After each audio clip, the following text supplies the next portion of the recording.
The message came at 11:47 p.m. Her name lit up my phone screen. Maya, my wife. I'm using our vacation fund to bail my ex-boyfriend out of jail. It's an emergency. You'll understand. For a long moment, I just stared at the text. The glow from the phone washed the room in a sterile white light, too clean for what it carried. I typed one reply, family first.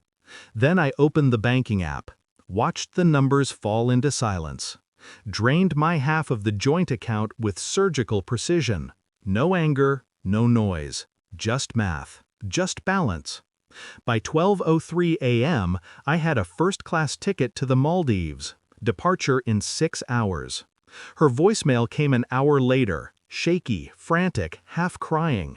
He's still in custody.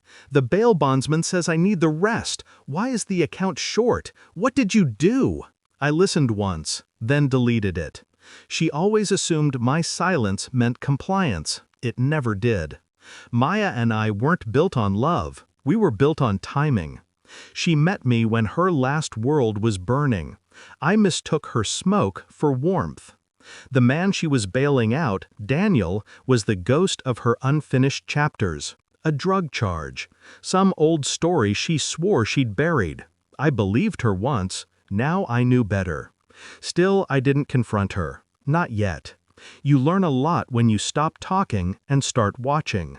The lies reveal themselves without needing to be chased. She texted again at dawn. We'll talk when I get back from the station. Don't make this harder than it is. Harder than what? Marriage or betrayal? By then, I was already in the airport lounge, sipping burnt coffee, studying her social feed, carefully curated panic. Posts about helping a friend in crisis. A heart emoji under Daniel's sister's post. Real love always finds its way back. My thumb hovered over the screen. I almost smiled. Real love, huh?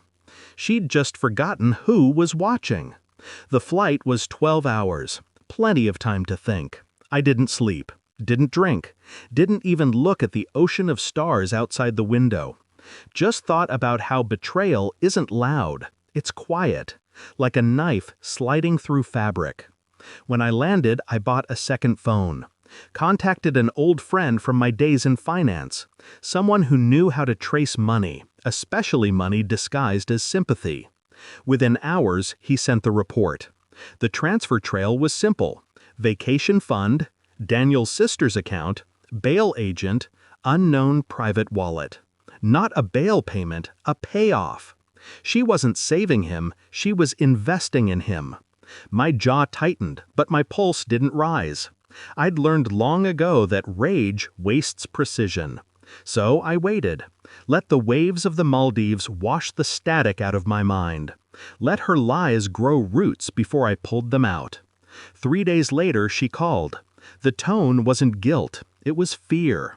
Where are you? The police came by. They said Daniel skipped bail. He's gone. They think I helped him. I said nothing, just listened.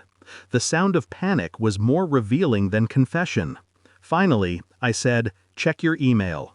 I'd sent her the same report I'd received. Fund transfers, screenshots, names. A full map of her betrayal. There was silence on the line. Then a breath. Sharp, shaky. You hacked me? No, I said calmly. You exposed yourself. I just paid attention. Her voice cracked. This isn't fair. I was trying to help someone who needed. Needed what? I asked. Your loyalty? Your husband's money? Your future? She cried. Tried to make me the villain of her own recklessness. But I'd already stopped playing hero. I didn't tell her I'd moved the rest of our savings to a private account in my name only. Didn't tell her I'd filed for legal separation 2 days ago under financial misconduct. She'll find out soon enough. Instead, I said one thing before hanging up. I told you, family first. The call ended. The silence afterward was pure, almost beautiful. She'd have enough to pay the bondsman's fee, but not the bail. Enough to keep him in jail, not enough to free him. Enough to learn what consequences feel like when the person you underestimated finally steps out of your shadow. That's all I wanted. Not revenge, just correction. I stayed another week, alone. Let the sun burn away what little warmth I'd left for her. Every morning I watched the tide erase footprints from the sand. That's what betrayal does. It rewrites memory until you forget who walked beside you. She called again on the 7th day. I didn't answer. The voicemail was short. Please come home. I made a mistake. I didn't play it twice. Because she wasn't my home anymore. She was just a lesson I paid for in installments. I left my wedding ring on the nightstand of the villa before checking out. Not as a symbol, as evidence. Some ruins are meant to stay underwater. She wanted to save her past. I just made sure she drowned in it.